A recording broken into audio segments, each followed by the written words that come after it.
You know, I said things couldn't get worse. They have.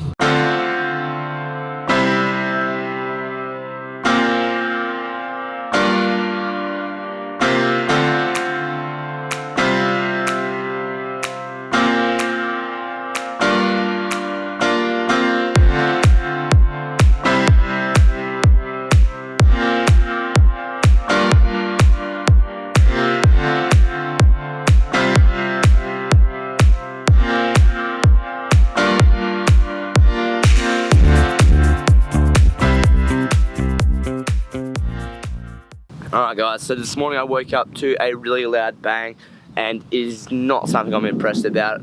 My awning is absolutely destroyed. It was brand new before I came on this trip, but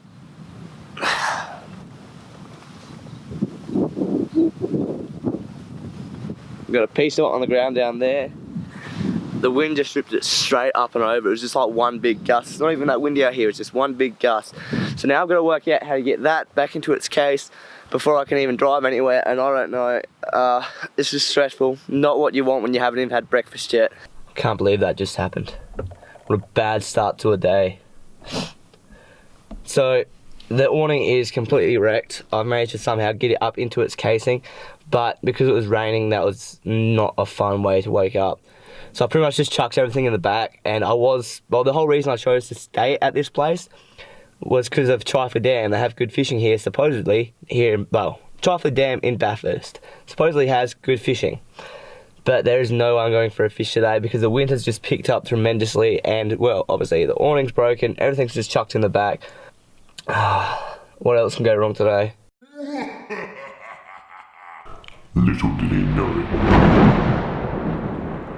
Although it was raining and I'd had a terrible start to the day, I made my way down to the banks of Trifley Dam.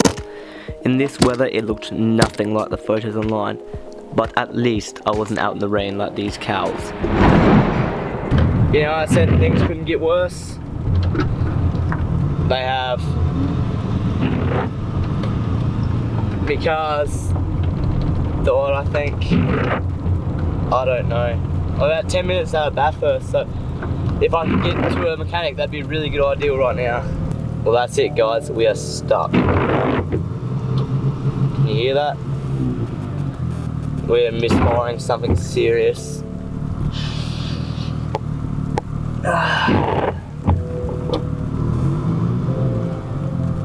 Time to ring RAA. This is not going well for us guys. This is a bad day.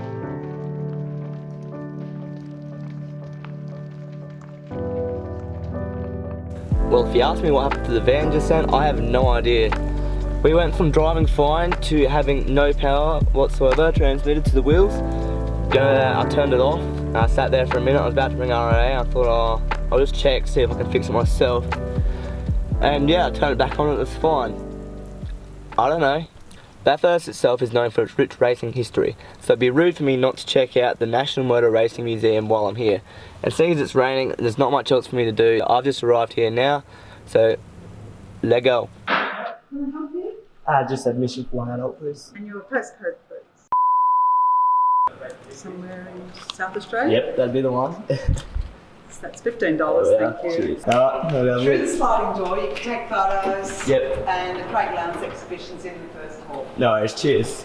It seemed only fitting to come here after having all the problems that we were having with the car today, so why not? Anyway, it's actually pretty interesting. I'm not going to lie to you guys and tell you that I'm the biggest car fan in the world, but there's a fair bit here to see. The display features a wide range of vehicles, from the history of Speedway to the history of motorcycle racing. However, being in Bathurst, they keep a lot of the focus on Mount Panorama and the Bathurst 1000. I'm not actually a museum person, but that was actually really interesting. The lady behind the front counter was super nice and told me you can drive around the actual track here, although it's kind of risky with the van playing up. Should we just do it anyway? Let's just do it anyway. Alright, I think I've got myself a nice little racing kind of harness for the camera, so let's go race around this track. When they aren't using the racetrack, it serves as a public road, meaning you can do as many laps as you want in your own vehicle completely free. Just be aware the speed limit is 60 kilometers an hour. But when the Calypso 1000 is on, this stretch of road comes alive with the roars of V8 engines. And while I drove around the track, I began to realize to myself how crazy these drivers are. Heck, while I was wandering through these tracks, the rain turned to snow.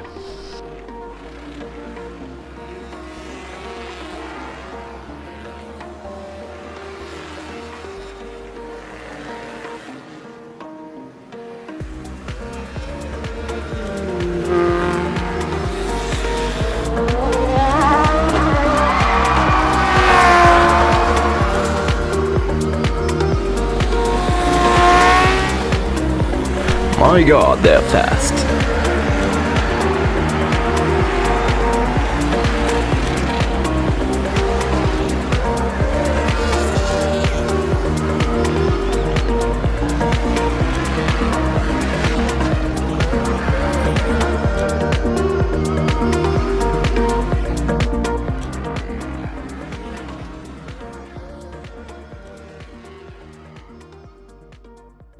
It's super tempting to put your foot down. Not that the van's got that much go or anything like that. You know what? I'm going to do another lap just for fun. For the first time in a long time, I've actually arrived at the campsite early and there is daylight. The only problem is this campsite is no longer recognised by the New South Wales government. As I was driving in here, it said on the board there that there is no camping in this area, such and such. And didn't say a reason, it just told me that I would get caught and there is video surveillance. But you can still drive down and take photos. But it does look lovely. Sadly, it's just not for us. So I've looked at my Google Maps and I've found one that is a little bit back further. It's about a 10-minute drive called Terramungameen Reserve Campground. Don't question me on that, that's probably wrong. But that's where we're heading now. I actually drove past it on the way here and there's quite a few people there, but at this stage I'm not really too phased. Just kind of want to get down, cook some dinner and chill out for a little bit. Well, obviously the second choice is never going to be the best choice, was it? It's closer to the highways, it's a little bit annoying at night, but it'll do for the night before we travel on. On the plus side, I stopped in and got some firewood because of how cold the last place was. So, game's on for that. I sat around my small campfire for a few hours, reflecting on the crazy day I had just had. I had travelled 300 kilometers since the last episode, taking me from the Blue Mountains to Bathurst, giving me a total of 2,400 kilometers travelled thus far on this journey.